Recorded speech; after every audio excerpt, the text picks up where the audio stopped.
سبيل الدموع سبيل مريح. پھر اسی طرح آپ دیکھیں کہ نہ صرف یہ کہ عورت بلکہ مرد کے اندر بھی یہی خصوصیت ہونی چاہیے.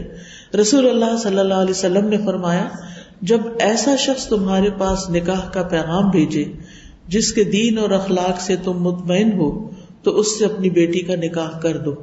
یعنی اگر کوئی دین والا، حقیقی دین والا تمہارے پاس آتا ہے لیکن اگر دنیا کے اعتبار سے اس کے پاس بہت نہیں تو اس چیز کو لے کے بیٹھ نہ جاؤ کہ وہ ویسے تو اچھا ہے اخلاق کا لیکن اس کی جاب کوئی بہت اچھی نہیں تو اب یہ بچے کہاں سے کھائیں گے. نہیں، انشاءاللہ اللہ سبحانہ تعالیٰ ان کے لیے کوئی نئے دروازے کھول دے گا.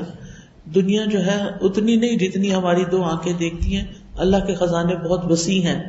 لیکن آپ نے فرمایا اگر تم نے ایسا نہیں کیا تو زمین میں فتنہ اور زبردست فساد ہوگا. یعنی اگر دین والے کو یا اچھے اخلاق والے کو تم نے ٹھکرا دیا تو پھر اس کے کانسیکوینسز اچھے نہیں ہوں گے. سبيل الدموع